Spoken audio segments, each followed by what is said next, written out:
और सबसे पहले बात दिल्ली के रण की। लोकसभा चुनाव के दौरान अरविंद केजरीवाल ने नरेंद्र मोदी को बहस के लिए खुली चुनौती दी थी और अब वो किरण बेदी को ललकार रहे हैं।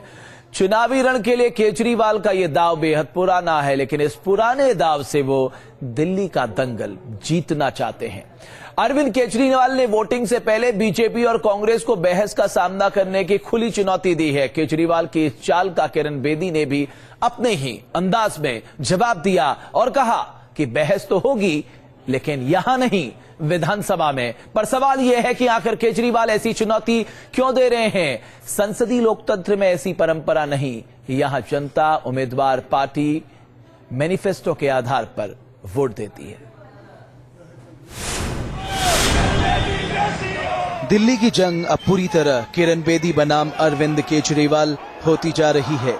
दरअसल केजरीवाल के जवाब में ही बीजेपी ने किरण बेदी को इस लड़ाई में उतारा है। केजरीवाल बेशक उन्हें पैराशूट कैंडिडेट बता रहे हों, लेकिन इस बात का आभास उन्हें भी है कि किरण से टक्कर लेना उनके लिए भी किसी बड़ी चुनौती से कम नहीं।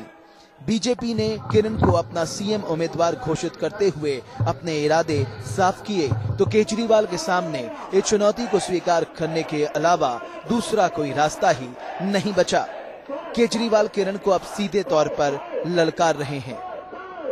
मैं किरण जी को बधाई देता हूं। उनको भारतीय जनता पार्टी ने अपना सीएम कैंडिडेट घोषित किया है और मैं उनसे अपील करता हूं कि ये जनतंत्र के लिए एक बहुत अच्छी पहल होगी अगर दोनों के बीच में एक डिबेट हो, अलग अलग मुद्दों के ऊपर हो। केजरीवाल इस चुनौती का जवाब किरण ने भी बड़े सधे अंदाज में दिया है। ये समय क्या डिबेट का है कि डिलीवरी का है? और डिबेट ही तो करना है अपने हाउस में। पहले जीत के आओ, फिर डिबेट करेंगे और डिबेट के बाद दफ्तर से डिलीवर करेंगे। आप डिबेट तक ही रुके रहे हो, डिलीवरी किए बिना ही भाग गए हो। 49 डेज में डिबेट ही होती रही और कन्फ्रंटेशन होती रही, धरने होते रहे, लोग सरकार के खिलाफ आप दुश्मनी फैलाते रहे, जिसमें सारे देश को नुकसान पहुंचा। बीजेपी भी नहीं चाहती कि किरण और केजरीवाल का इस तरह से आमना सामना हो, लिहाजा पार्टी के कई नेताओं ने ये कहकर पल्ला छोड़ाया कि केजरीवाल को पहले नई दिल्ली से पार्टी की उम्मीदवार नुपुर शर्मा से बहस करनी चाहिए, क्योंकि उनका पहला मुकाबला तो नुपुर से ही होने वाला है। डिबेट उबेट का सवाल छोड़ दें, चुनाव लड़े। डिबेट क्या होगा? भारतीय जनता पार्टी का एक छोटा सा कार्यकर्ता उनसे डिबेट करने को तैयार है। अरविंद केजरीवाल को डिबेट नुपुर शर्मा से करना है। दरअसल किरण के बहाने बीजेपी ने दिल्ली में बड़ा दाव खेला है।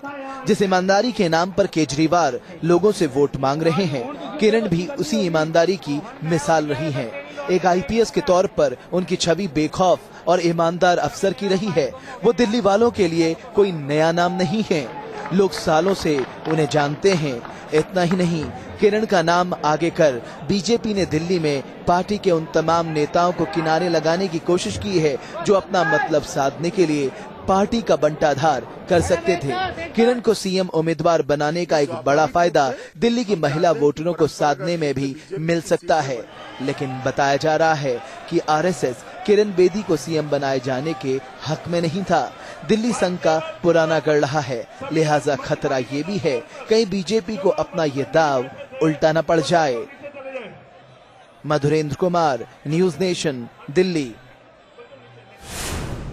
दरअसल बीजेपी ये मान चुकी थी कि बिना मुख्यमंत्री का उम्मीदवार सामने किए अरविंद केजरीवाल को टक्कर देना नामुमकिन है, लेकिन जनता जानना चाहती है कि अरविंद केजरीवाल और किरण बेदी के बीच में समानता क्या है, इनकी ताकत क्या है, इनकी कमजोरी क्या है। न्यूज नेशन आपको बता रहा है कि दरअसल इन उम्मीदवारों की ताकत क्या है।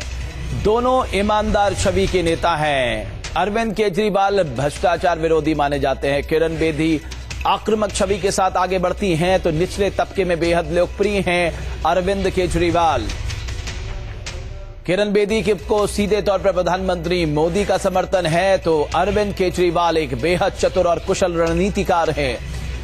किरण बेदी को केजरीवाल की काट के लिए सामने लाया गया है, तो बिजली पानी के मुद्दे को एक तरह से अपना गांडी बना लिया अरविंद केजरीवाल ने। राजनीति में अनुभव ना के बराबर किरण बेदी की बात की जाए, सीएम पद से इस्तीफा भारी पड़ रहा है, अरविंद केजरीवाल को जवाब देना मुश्किल पड़ रहा है।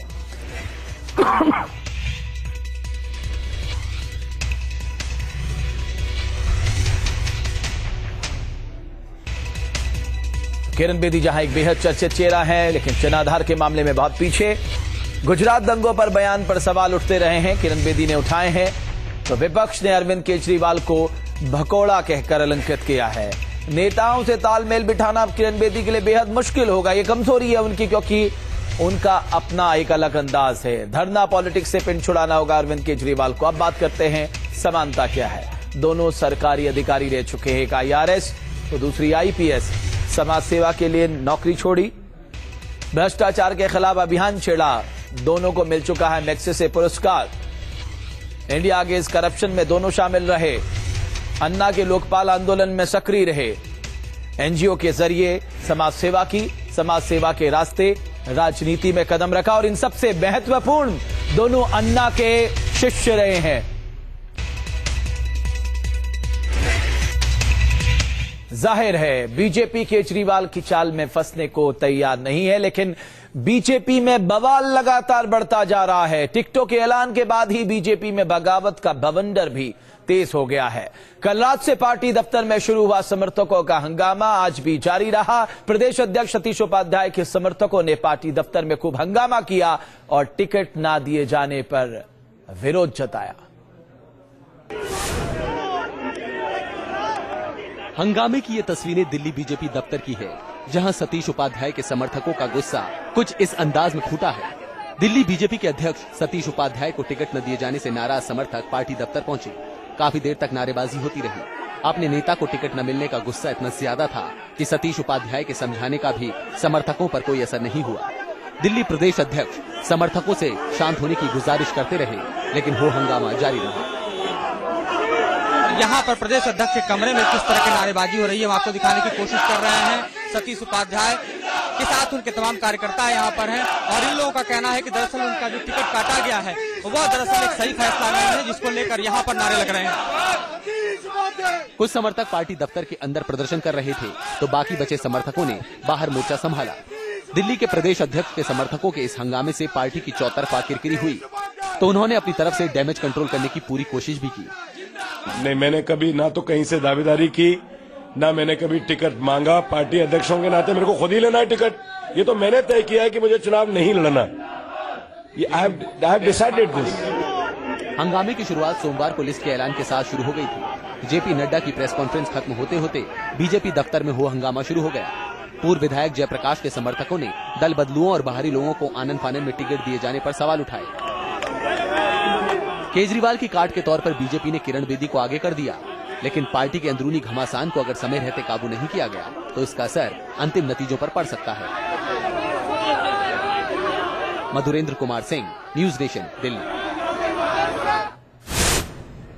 बीजेपी में अंदरूनी घमासान के बीच दिल्ली बीजेपी की CM उम्मीदवार ने कहा है कि वो हर्षवर्धन को मुख्यमंत्री देखना चाहती थी। मैं आशा कर रही थी कि हमारे डॉक्टर साहब चीफ मिनिस्टर बने, बड़े नेक ईमानदार डॉक्टर बने।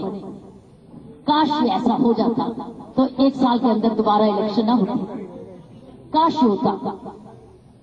अब एनीवे ये जो नहीं हुआ, और अगर 6000 वोट्स की वजह से बच गया, कितना नुकसान हुआ दिल्ली को।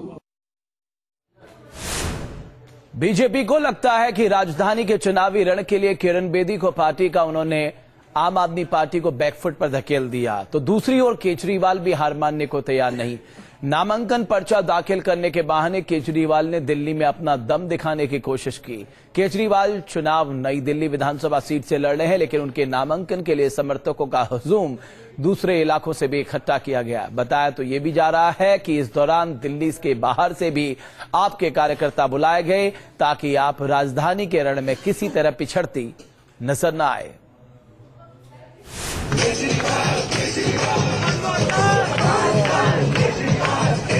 हजारों की तादाद में आप समर्थकों का जमावड़ा, डांस, मस्ती और गाना बजाना, और इसी बहाने दिल्ली के दंगल के लिए शक्ति प्रदर्शन। नई दिल्ली सीट से चुनाव लड़ रहे अरविंद केजरीवाल जब अपना पर्चा दाखिल करने के लिए निकले, तो आम आदमी पार्टी के कार्यकर्ताओं की भारी भीड़ चल पड़ी। बताया जा रहा है कि दिल्ली के दूसरे इलाके ही नहीं, बल्कि देश के दूसरे शहरों से भी आम आदमी पार्टी के कार्यकर्ता इस रोड शो में शामिल होने के लिए पहुंचे थे। हम मस्जिद नगर से आए हैं, आप कहाँ से आई हैं? पटेल नगर से। पटेल नगर से। आप कहाँ से आई हैं? हम भी पटेल नगर से। आप? आनंद पर्वत। आनंद पर्वत से। आप? आनंद पर्वत से। आप कहाँ से? पटेल नगर। आप जी? पटेल नगर। पटेल नगर, आनंद पर्वत, ये तमाम संख्या जो लोग यहाँ खड़ी है वो पटेल नगर और आनंद पर्वत से आई है। कुछ और लोगों से पूछते हैं, आप कहाँ से आए? लक्ष्मी नगर विधानसभा क्षेत्र। आप कहाँ से? लक्ष्मी नगर विधानसभा से। लक्ष्मी नगर। आप जी? लक्ष्मी नगर विधान। यहाँ लक्ष्मी नगर विधानसभा सीट के लोग हैं। तो तमाम दिल्ली के हिस्सों से अरविंद केजरीवाल ने अपने नॉमिनेशन के लिए लोगों को बुलाया है। ताकत दिखाने का मतलब नहीं है, अगर अपने नेता से प्यार है और वो अपना पत्र दाखिल करना जा रहे हैं तो लोग आएंगे साथ। केजरीवाल 5 किलोमीटर का रोड शो पूरा कर नामांकन दाखिल करने वाले थे, लेकिन भारी भीड़ की वजह से केजरीवाल पर्चा दाखिल करने के लिए वक्त पर नहीं पहुंच सके। राजधानी के रण क्षेत्र में केजरीवाल किसी भी सूरत में खुद को पिछड़ता हुआ नहीं दिखाना चाहते, इसलिए समर्थकों की भारी भीड़ तो जुटा ली गई, लेकिन आम आदमी पार्टी के तमाम दिग्गजों की मौजूदगी के बावजूद कुमार विश्वास की गैर मौजूदगी ने कई सवाल खड़े कर दिए हैं। अरविंद केजरीवाल और किरण बेदी अब दोनों ही अपना नामांकन बुधवार को दाखिल करेंगे। दिल्ली विधानसभा चुनाव हर आने वाले दिन के साथ दिलचस्प हो रहा है। इसकी एक वजह भी है कि कभी अन्ना के दो महत्वपूर्ण माने जाने वाले सहयोगी यानी कि अरविंद केजरीवाल और किरण बेदी अब आमने सामने भी है। वीडियो जर्नलिस्ट पवन तिवारी के साथ पुलकित नागर, न्यूज नेशन, दिल्ली।